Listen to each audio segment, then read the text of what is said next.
let's roll.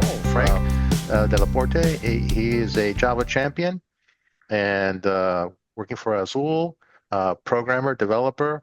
Also does documentation stuff as part of his job. So welcome, Frank, and to for this topic. Thank you for coming, and so interested in hearing what you have to say. Yeah, thank you. I've given this presentation before, already a few years, and I keep updating it because, yeah, so many is changing in Java and in Raspberry Pis and what you can do with the combination of both of them. So thanks for inviting me. And thanks for having me at your jug. So I want to talk about Py4j and what you can do with Java on a Raspberry Pi. At the end of the presentation, you will be able to control a device like this and have something on an LCD display with Java. And you'll probably also, I hopefully, understand how this hex code that you see here on the screen converts into this heart that you see on that 8x8 LED matrix display, because they're related. That's the command you need to send to that display. And we're going to do that with the Vaadin application. So we're combining a lot of my favorites in this presentation, being Java, Raspberry Pi, Vaadin user interfaces, web development, and we'll see where we end up. For me, everything started in the 80s when I was 10 years old and got a Commodore 64. So yes, I'm that old, and that was my first computer. And at that time, we already had some kind of hackathons, if you can call it like that. We were using the Commodore to have a quiz. And I can safely say that that Commodore was superior to compared to my current day Apple computer because those connections that you could make. So I had inputs on my joystick ports. So through my joysticks ports of my Commodore 64, I could read stuff from the real world. And on the other side, we could have connections to relais and other components to control other things. Like, for instance, I was controlling my Lego train, and my computer knew where my Lego train was on the track because of those joystick ports that were used as inputs. So that's where I first tried to combine software and hardware, and was really inspired by how you can bring information from the outside world into your computer. Now, as you mentioned, 3 years ago, almost 3 years ago, I started at Azul. Azul is a distributor of OpenJDK. So we do everything related to Java at Azul. We have several products, several builds of OpenJDK. And for people who have been experimenting with Raspberry Pi, for instance, they probably know Azul Zulu builds of OpenJDK, which are builds of OpenJDK which are comparable to Temurin or the things that Bellsoft is making, even the Oracle JDK. One of the main differences of what Azul offers here is that Azul still has runtimes built that are of the latest versions that run on all the Raspberry Pi boards. So even the oldest Raspberry Pis, which have a 32-bit processor based on an ARM6 system, you have a Java 8 and 11, which runs on these on these Raspberry Pis. I think last week published a blog post. So the camera that I'm looking at is a Raspberry Pi camera. So it's a Raspberry Pi Zero. I have a Java application running on them to set the zoom, for instance, of the camera. So that's done with a Zulu build of OpenJDK. At Azul, we also have Zing builds, which is based on OpenJDK, but has some extra tools. I didn't try this on a Raspberry Pi yet. That's a nice challenge to try out. It's an improved version of OpenJDK, and people who have very big systems probably heard about Zing before. And we do some pretty fascinating stuff at Azul, like, for instance, Crack is an extension of OpenJDK to make it possible to start your application very fast. So, for instance, some test results from a Spring Boot application We went from 4 seconds to 38 milliseconds on certain systems. And I also tried to do that on the Raspberry Pi. And yes, you can experiment those things on a Raspberry Pi, and that's what makes it very nice for me. I don't have expensive AWS clusters to experiment. I just use Raspberry Pi stuff. And for instance, for this case, I needed to compile the kernel, the Linux kernel, for the first time in my life. So that was also, again, an experience and something I learned by trying to do some Java evolutions and try them out on the Raspberry Pi. If you want to learn more about Crack, check the Azul documentation or my blog, webtechie.be, and you will definitely find some information there. Now, the Raspberry Pis, so you most probably heard of them. So it's a very small computer, a single system on a board. So you have everything there. You have internet connection, a network connection, you have HDMI connections, USB, and you have 4 different flavors of these boards, the A and the B. They are identical for processor, for instance, but they have more or less connections. And then you have the Zero, which is the smallest form factor, but even the Zero 2 has a 64-bit quad-core processor, but only a half a gig of memory. But they are full Linux PC, so you can run everything that you use in your daily job on these boards. The B, the 5B is the latest one, and I think last week they released a 16 gigabyte version of it, which cost 120 euro. That's the most expensive one now. But as someone said before, you can now run a full Kafka system on a Raspberry Pi. And then the compute module, that's something that most people don't know.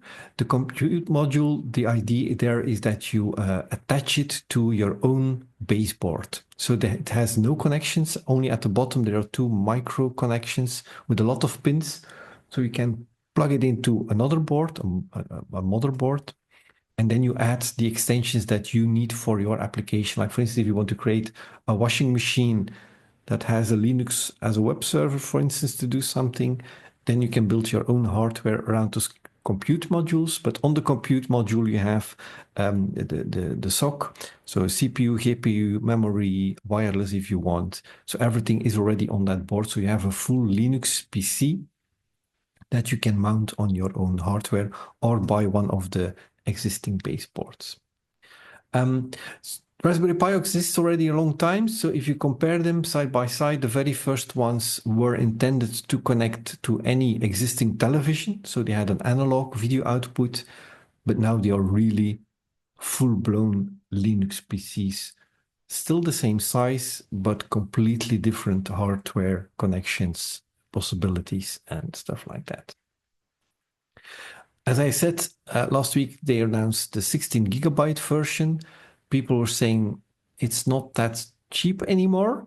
No, it's not, but it follows a logical curve. So the more memory you have, the higher the price is, but it's not that they are over-calculating those extra memories. So it's really a logical curve. This graph comes from YouTube created by Jeff Gerling. Jeff Gerling creates a lot of YouTube videos about Raspberry Pi.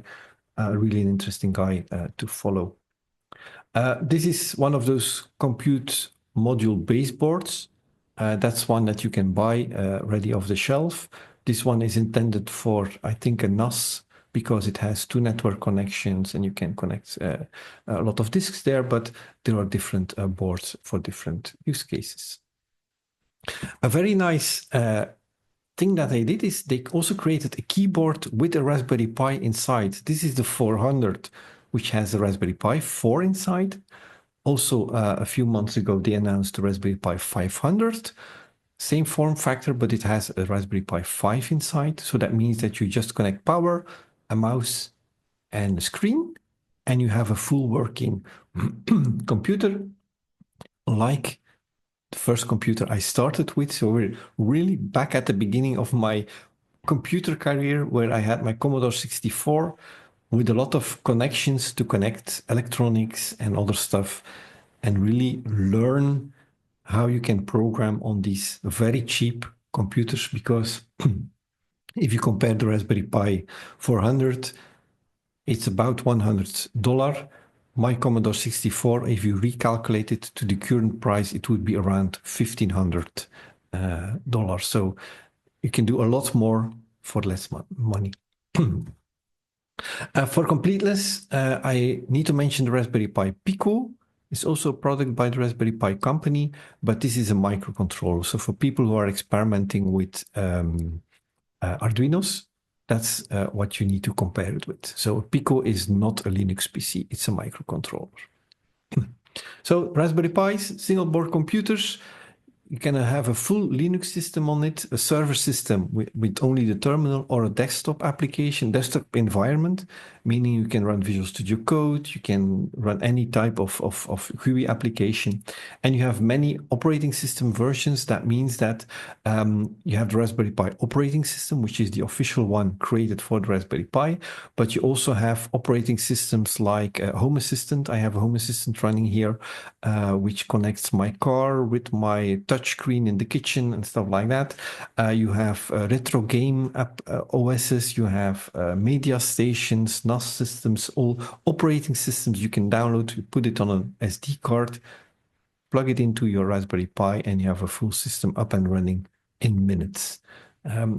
I just had a Raspberry Pi arrive today, and 50 minutes later, it was running a new application that was waiting for it. So it's really fast, burning an SD card with the operating system, and you're off to go. If you're curious to see how they are produced, so they are a UK product. Jeff Galing, the same guy I mentioned before, he had a tour in the company. It's actually a Sony factory in England. And that's where they built these devices, and the numbers are, I think they have 3 boards per second or something, or 3 seconds per board. It's really fast, and the Raspberry Pi 5 even needs less manual interaction and robots, so they can make more of them very fast. And what is the most interesting part of the Raspberry Pi for me is the header.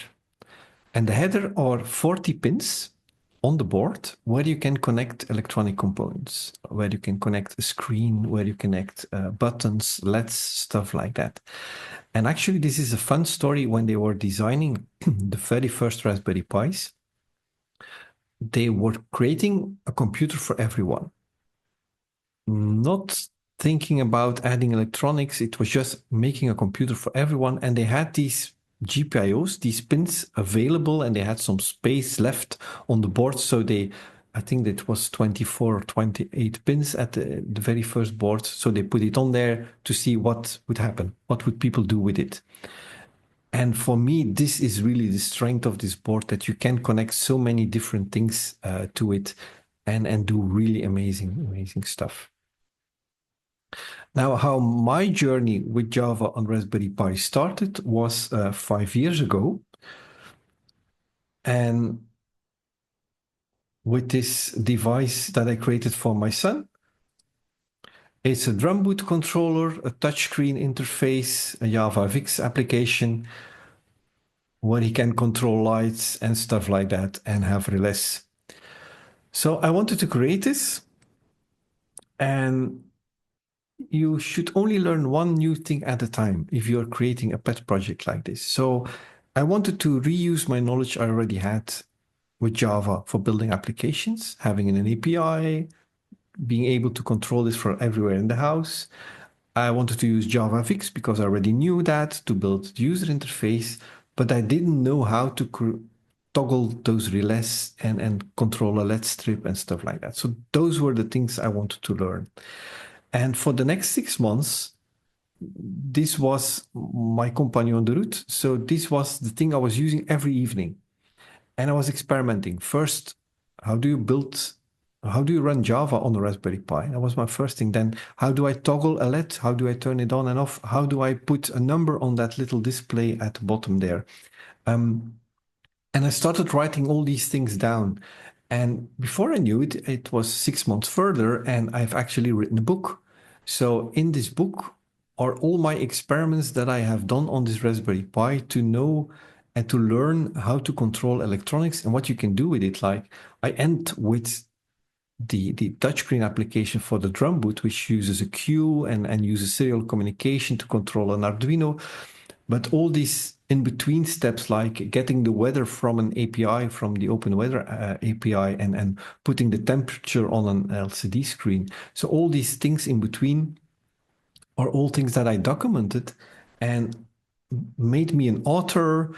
I became a contributor to Fujay and other websites. And that's how I eventually even got my job at Azul, because I had this whole history of being a Java developer, but also writing documentation. And that's what I'm doing now at Azul together with my colleague. We are the documentation team of Azul. And writing Java examples is only part of the job now.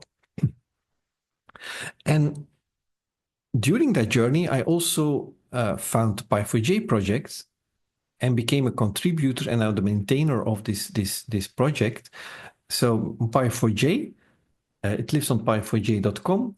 It's a project intended to provide a friendly object-oriented I/O API and implementation libraries for Java programmers to access the full I/O capabilities of the Raspberry Pi platform. So it wants to help you to be able to control electronics through the Raspberry Pi. So it does this by implementing the application. So you as a developer only need to do the business logic. How you actually communicate with electronic components is handled by the library. So this library already exists also a long time. I think it was started in 2012 by Robert Savage from the US. And he created also a second version of it, and then it became a side project for him. And that's when that was around the time that I was writing the book.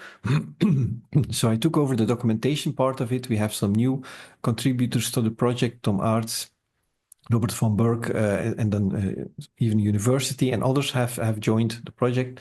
So we have now a very up-to-date version of this Py4j project. So it is a library you insert into your project. It contains native libraries which can communicate with the hardware of the Raspberry Pi and allow you to have GPIO, so simple toggling on and off or reading a button state, I2C, SPI, serial communication, PM. So different types of control of electronic components can be done with Py4j.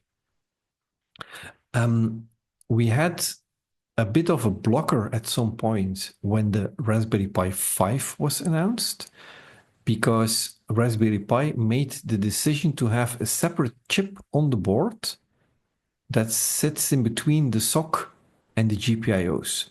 And their idea is to have one unified way of controlling those pins and being able to evolve the architecture of the CPU and the GPU independently. So if there is some new type of CPU, GPU, which would be interesting for Raspberry Pi, for a Raspberry Pi 6 or a similar device, so that they have this other chip to make it easy to evolve.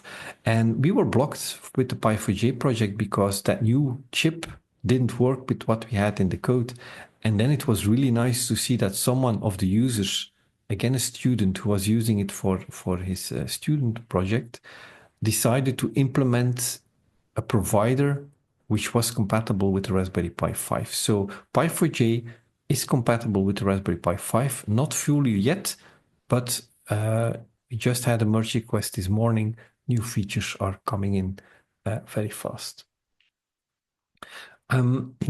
Another thing we're doing inside this library is keeping track of all the boards. Let me show you this. Let me first go to the website. So if you're interested in the Py4j project, we have py4j.com. The goal of this project, of this website, is of course to document the Py4j library, of course, but also to be a starting point for everyone who wants to do electronics programming with Java. We even have examples here like, let me check, like controlling a LED strip. So controlling a LED strip, let me put off the audio. Let me check where I have it here.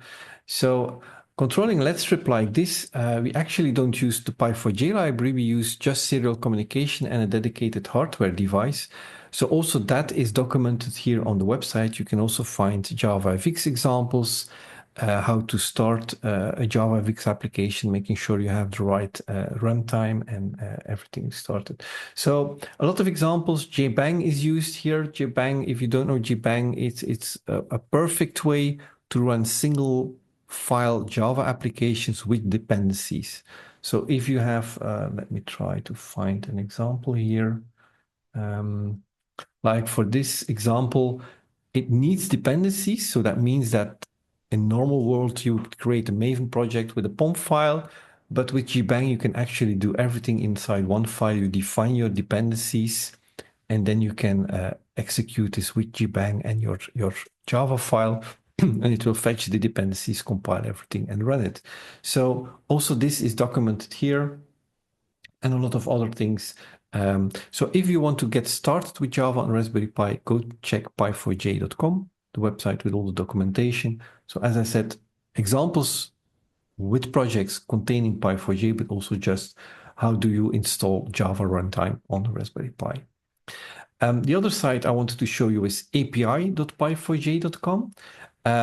This actually is, again, a Java application. Let me try to show this. It's a Java application running on the Raspberry Pi 4.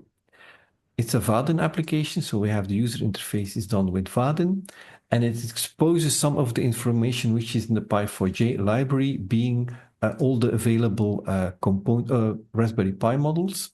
So you can find them here, like for instance, the Raspberry Pi 5, that's the latest one. And since last week, we also have the 16 gigabyte version. So all that kind of information is here. And then for those 40 pins, which pin can be used for which use case is also documented here. Of course, because this is a Java application with Spring and Swagger, means you can also have all this kind of information through a REST interface. It's a gimmick, I know, but we can do it. So why wouldn't we try to do that? So if we go forward, and thanks to finaltech.com, this is running on a Raspberry Pi in Czech, in Prague. So they are doing the hosting for free for us of this little application, api.py4j.com, on a Raspberry Pi board. Now, the minimal example, the hello world of electronics programming, is blinking a LED. So when I succeeded in doing that a few days in my journey of learning Java on the Raspberry Pi, I was able to blink a LED. That's really an aha moment, that you can really control something physically through Java code. It's so fun when you reach that phase. So all the examples, or almost all the examples on the Py4j website, are based on this. A very simple setup where you have one LED that you can blink or put it on and off, and a button. And so that means that you have a digital output to turn on and off the LED, and a digital input to read if a button is pressed or not. So both of these are digital states, a 1 or a 0. Now, blinking a LED is very easy with Py4j. You actually only need a few lines. So first you initialize a new context. What this actually does is check on which type of board it's running. Because as I said, the way we need to talk to these digital pins, to these GPIOs, is different for a Raspberry Pi 4 and a 5. So it detects which board it's running on, and it will load the correct provider. So there are different modules in there in the library, and if they are packaged in your application or available in the class pod, we can pick them and use the right ones. And then creating a digital output so that we can put a pin on high or low, 3.3 volt or 0 volt, is just asking Py4j to create a digital output on a specific pin. Watch out with the numbers. As you can see, pin LED 22 is actually pin 15. You can see that here.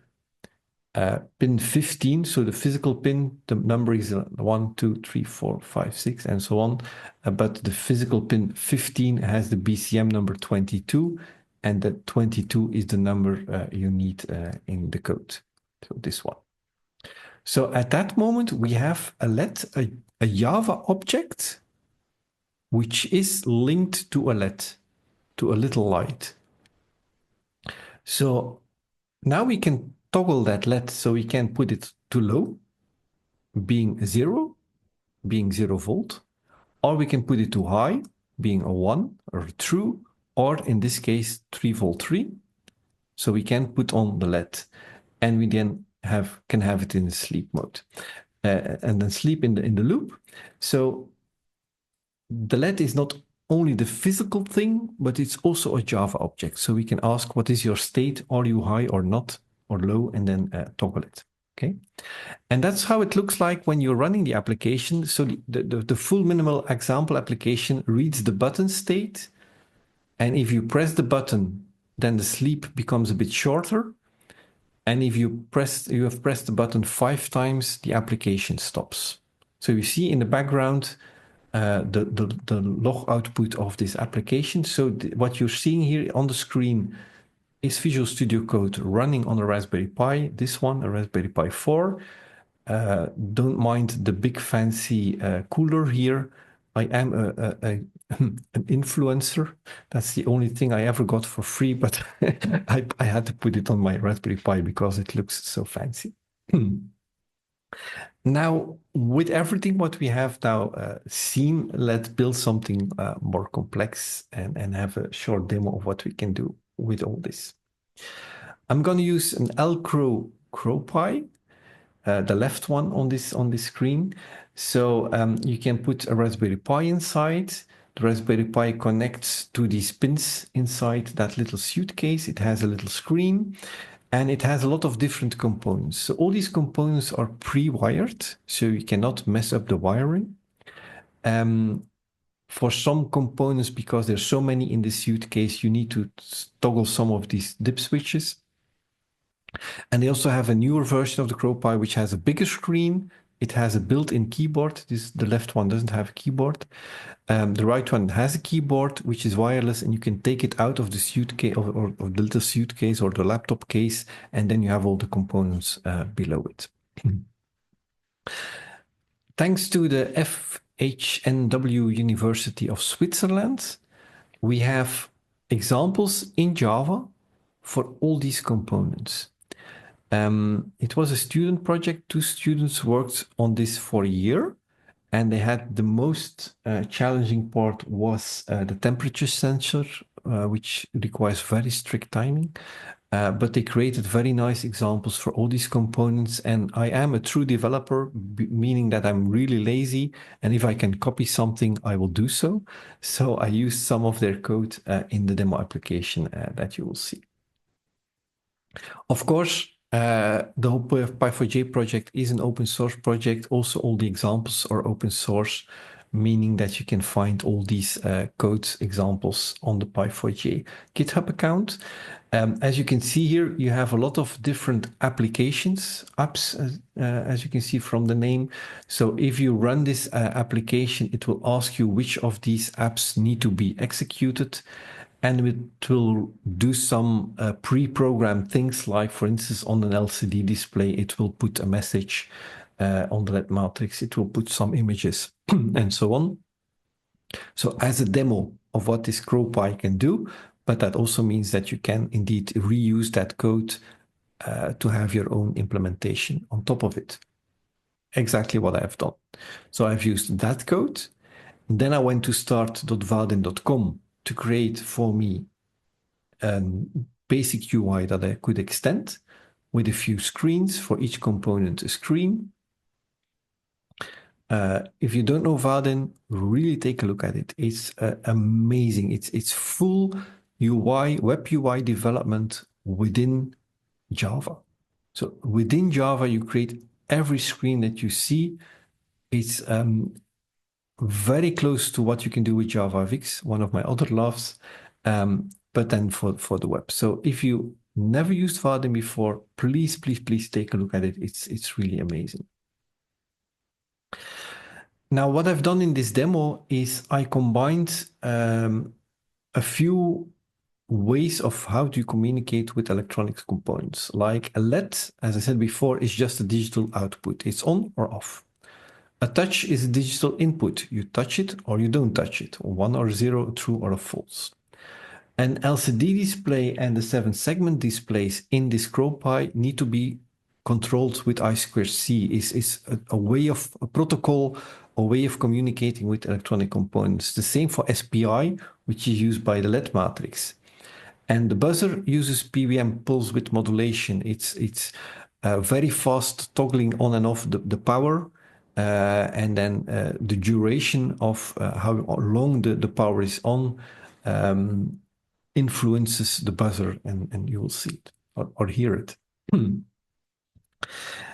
One important topic when you are controlling electronic components is that you really need to understand bits and bytes. And it could look trivial, but when I did film school, so I never went to computer education, and I turned back from editing movies back to it was at the time when digital video started, back to the internet, because I needed to put those company videos on a website and make a CMS system for it. So I never learned the real basics of computers. And of course, I use these hex values on a website, RGB, turn a web page, give it a color. But what's inside those FF?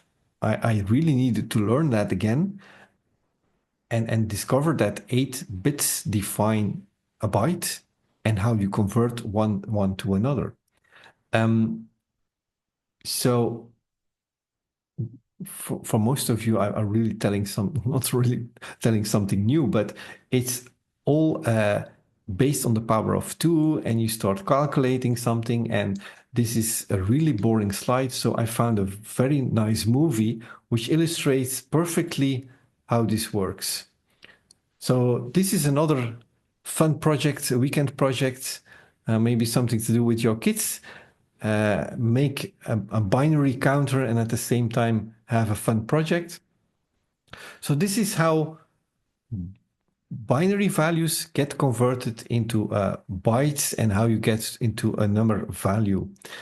And why is it important is because some of these electronic components really need that kind of control, or that's how you control them. Like for instance, this 7 segments display. So it has 7 segments to form a number, and then the 8th one is the dot. So with 8 bits, 8 times true or false, you define what is displayed on this kind of display.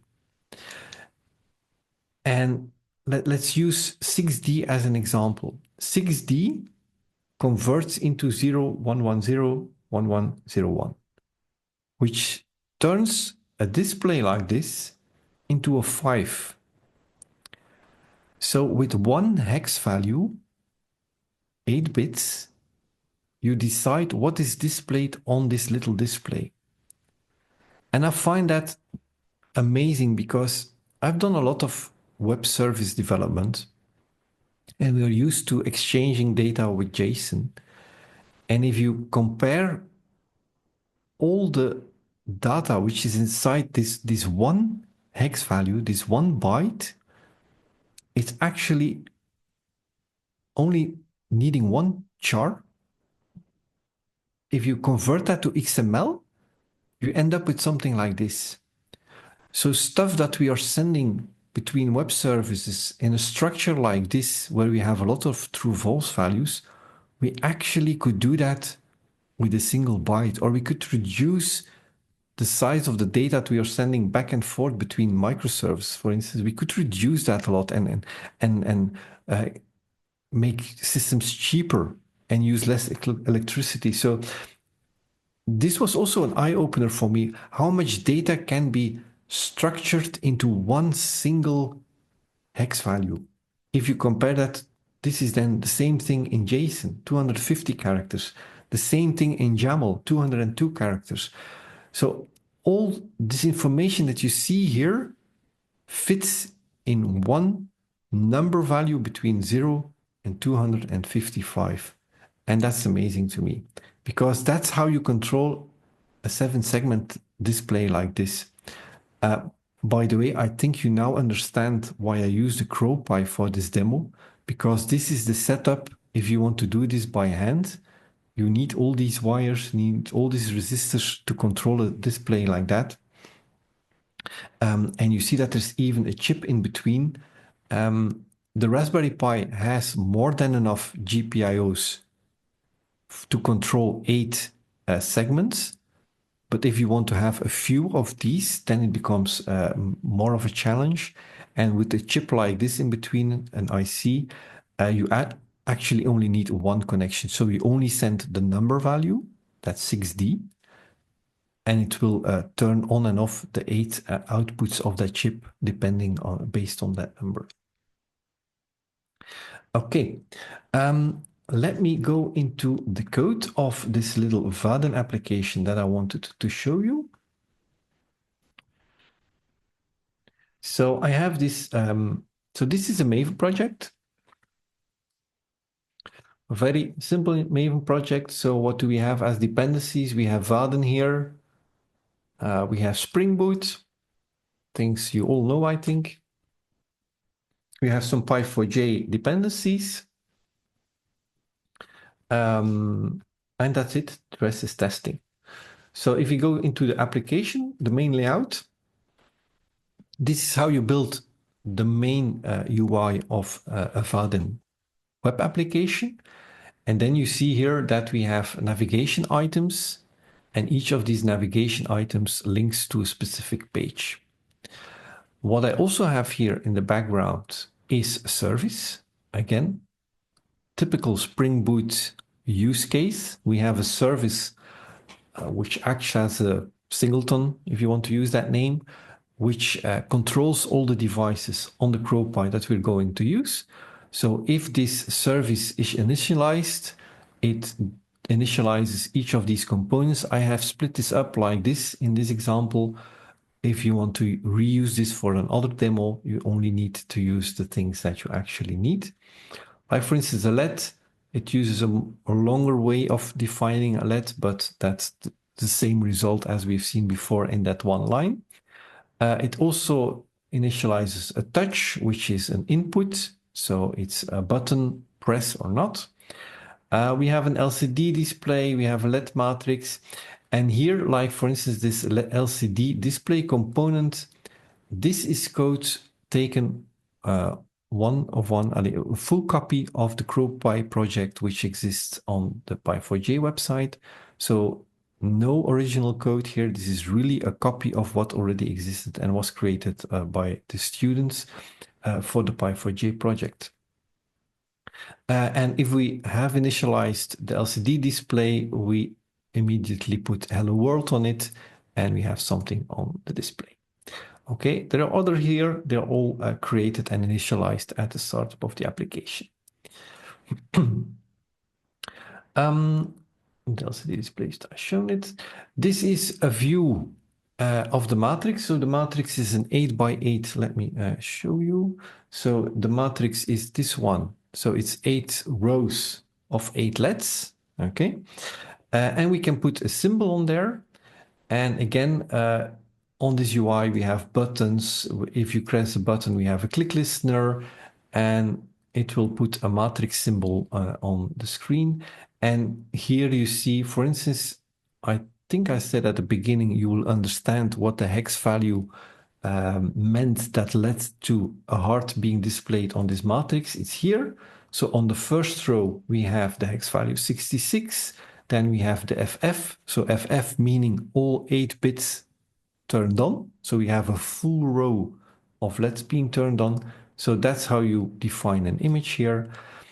We have the same thing for a segment display. So the minus only has the center, and so on and so on. So this is all Java code. This should all look very familiar to all of you. And it combines the code to create a user interface with the Py4j service to really interact with the electronic components. But as you see here, this is all just plain Java code. So what's really happening on the electronics, you don't care, you don't need to know a lot about it. Of course, you can dive into here and then see that, for instance, the 7-segment component uses an I2C configuration. It is controlled through I2C. You will find addresses and buses and stuff like that. So as soon as you want to learn more, you can dive into this code and see how everything is constructed here. But some of these things can become really complex. I'm not sure about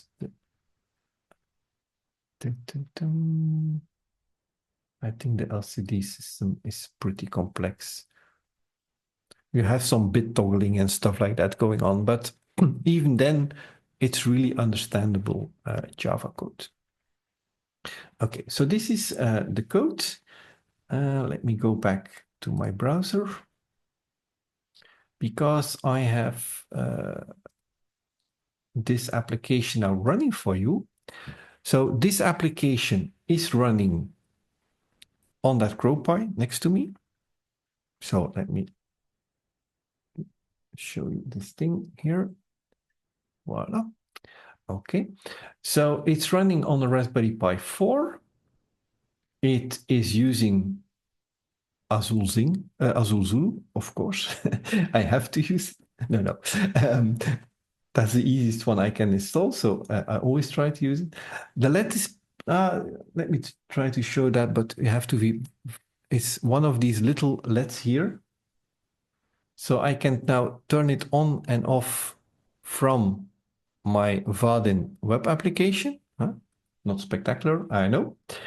Let's go a bit further. Here you have a touch. This is a touch button. So if I press this, you see on the UI that immediately something is changing. And I can control other things like the LCD display. So that's this one. I can now say hello world on the first one. This is a demo on row 2. Voila. So you see I can control all this from the Vaadin web interface. The LED matrix, so that's this one, 8x8. I can select one of these pre-programmed symbols. So you see for the heart, this is the hex value.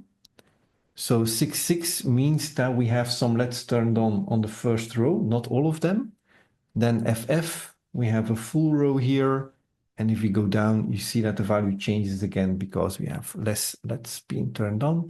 I can even move these in all directions or put another symbol on there. We have a smiley, happy face. Okay. And then the last one, which is controllable here, is the 7 segments. So I can put some, let me turn off the LED matrix because that's given a lot of light and that's why it's a bit dark on your side probably. So I can put numbers on these or even text. So you see that we can have everything there. And then there's a last thing, but you cannot see it, you can only hear it. This thing here, this black thing is a buzzer. So if I select a note, then you see that I can control the output of it. So that's a PWM controller. Okay. I hope you believe that this is really real time. And if you don't believe me, I'm inviting you to follow this link and go to py4j.ngrok.dev, which is actually, ngrok is a way to expose a service without fiddling around with routers and tunnels and stuff like that. So they are providing a way to expose this Raspberry Pi to the world. And you should be able to control this. So I don't know if someone is trying it. Let me connect to the screen of the Raspberry Pi again.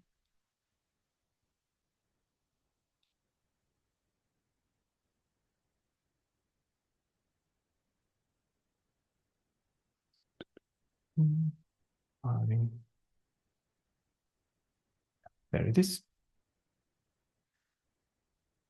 Someone changed to 333. So here you see now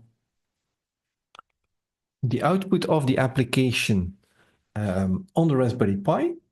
So on the right top, you have all the commands which are going through the tunnel. So someone is now opening the website. On the left, you see the load on the system, but there's practically no load. So the CPU is really low. And here at the bottom, if someone changes something on the display, or if I press the button, then you see the output of the, try to see this. So if I push this here, someone put hello on here on the screen. Okay.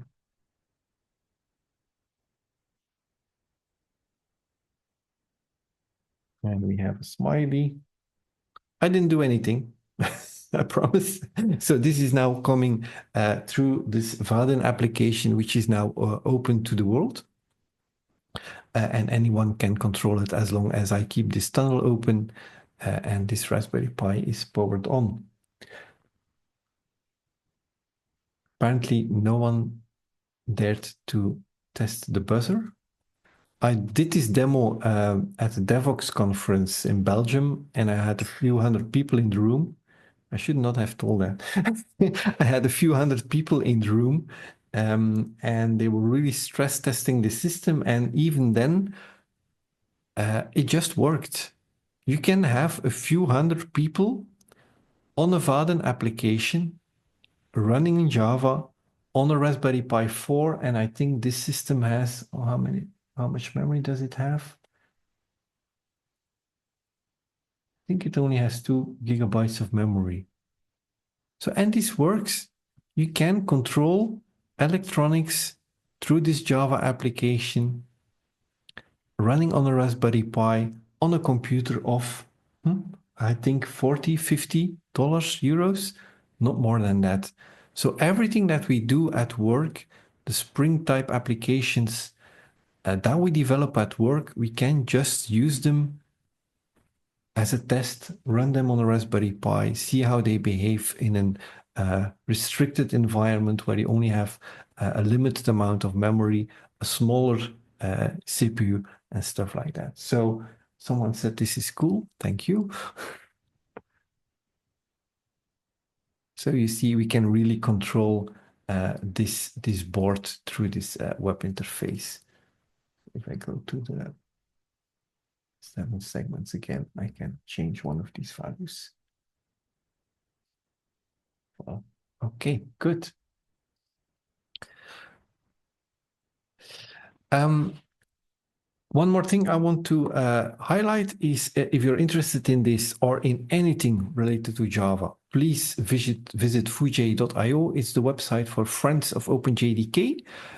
We publish at least 1 article a day about everything related to Java, OpenJDK, Kotlin, tools, developer practices, stuff like that. I'm an author of that, but there are over 200 authors. We invite everyone also to join as an author. If you already have content written for your own blog or for your company website and you think it's interesting for Java developers, please reach out. I have all my blog posts also on there. So there's a lot of Raspberry Pi and Java on Raspberry Pi tutorials there if you want to do some of these experiments yourself.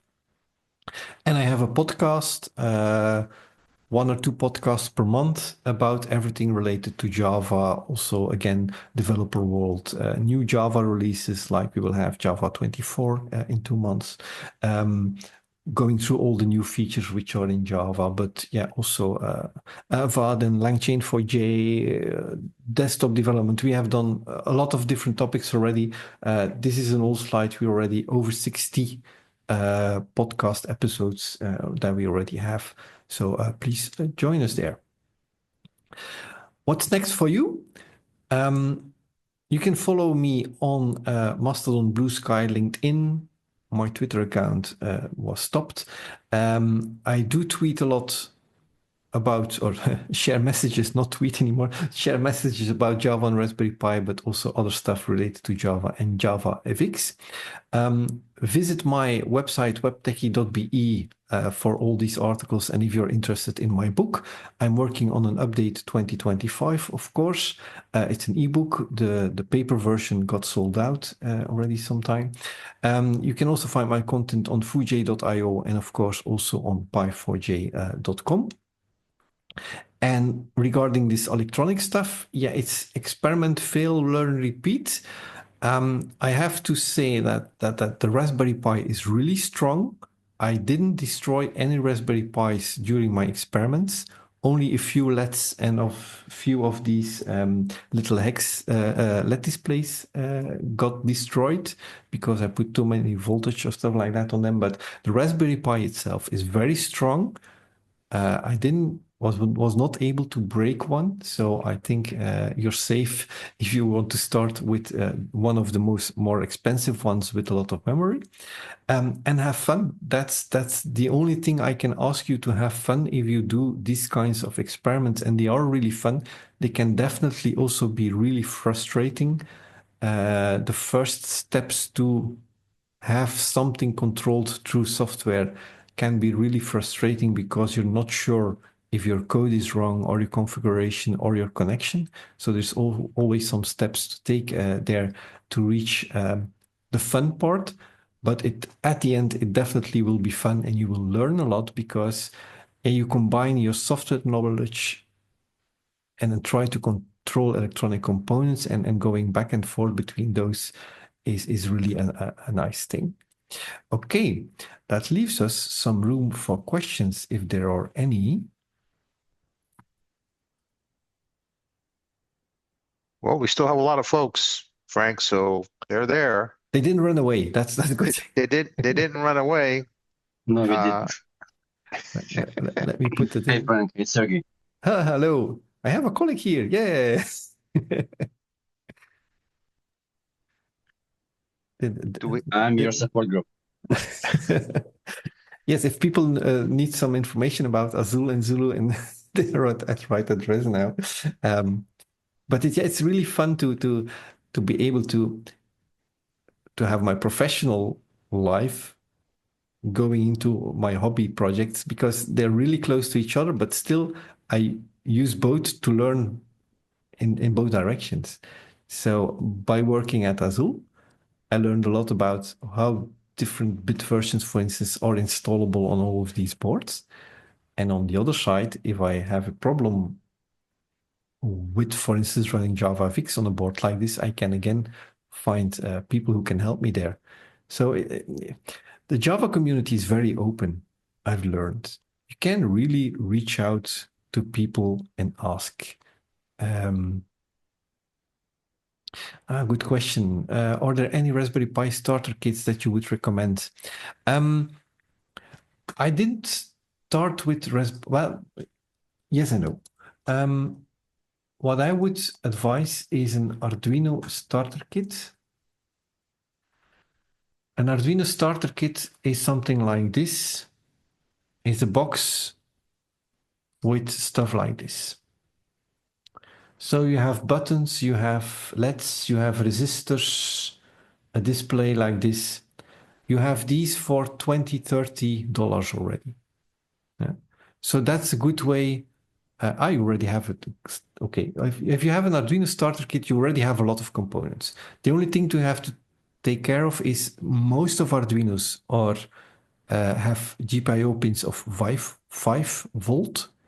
The Raspberry Pi only has 3.3, so you have to take care that they really match.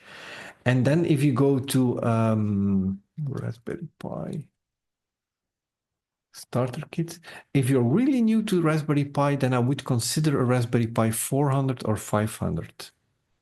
So those keyboard things all in one. Huh? So I think they sell the Pi 500 for $90. So this is the Raspberry Pi in a keyboard. So you only need a power supply, a screen, but that can be any screen, the screen you already have. It uses Wi-Fi, so you don't even need a network cable and a mouse. So they have a desktop kit apparently, and I don't know exactly what's in the desktop kit, but I think it has the desktop kit. I think it has the power supply and everything related. Desktop kit. Yeah, it has the 500. It has an SD card because you need an SD card to put your operating system on. You have the power supply and you have a beginner's guide and even the official mouse. So $120. So this gives you, I think this is, I think it has 8 gigabytes of memory. I'm not sure, 4 or 8. So it's not the most extended version of the Raspberry Pi 5. But yeah, there are a lot of kits and you will see they are around €100 or dollar. It's about the same these days. So and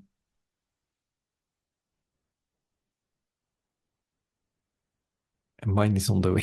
You're the lucky one. You see.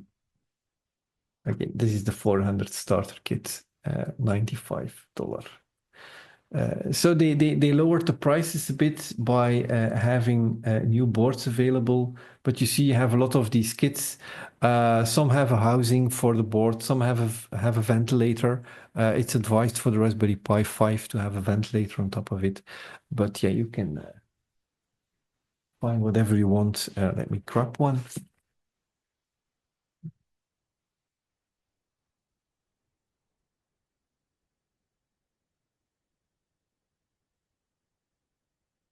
I'm building this for my kitchen. You see you have a Raspberry Pi 5 with a ventilator and one cable, 2 cables. This is the video signal. This is the power to screen. So this is a full working touchscreen device that I will put on the wall in my kitchen to see my cameras and stuff like that. So running a JavaFX application, I'm working on it. So I'm working on it for a long time, but it will one day be finished. But you have all these amazing kits and yeah, again, the luxury of there is so much stuff that you can try out, that you can buy for a very reasonable price. That's the only limitation is your IDs and time. And those are the most important facts. Okay. Any other I'm trying questions? Yeah, like I'm just trying to, bug Frank after, after this because I have the Raspberry Pi and I want to install the same stuff. So, wait, Slack messages from me. I have some blocks. I think I need to create a new one. No. On Py4j itself, let me try to check. If you want to get started with Java on the Raspberry Pi, we have this Prepare a Raspberry Pi on Py4j website. So it first tells you how to burn the OS to the SD card, which you need to do even if you don't want to do Java. So this is what you first need to do. On the first boot, it's a Linux system. That means that if you boot it for the first time, it's already outdated. So you can do an apt update and upgrade, and you will get the latest changes from the Raspberry Pi operating system. You can configure some stuff. And if you want to install Java, then you can do that, for instance, with Azul Zulu. And this is the 21 version. Or you can even do it with JavaFX if you want to do that. And you can use SDKman. I don't know if you used SDKman before. SDKman is a very easy way to switch between Java versions. SDKman here. To switch between Java versions. So it's a tool which lists all the Java distributions which are available for your platform. So you will see if you start from the Raspberry Pi operating system 64-bit version, that you have the choice between all systems. I can probably, I don't know if I have it here.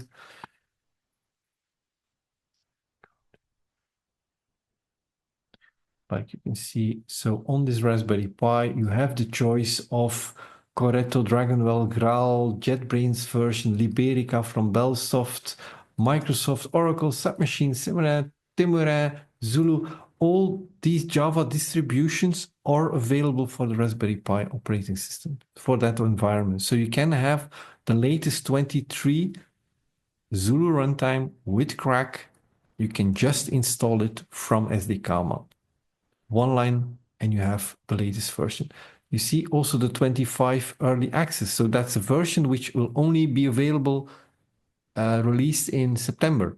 So you can already install it on the Raspberry Pi and try it out, or build it yourself. Again, you can find it on my blog. Okay, and you're on top of the hour.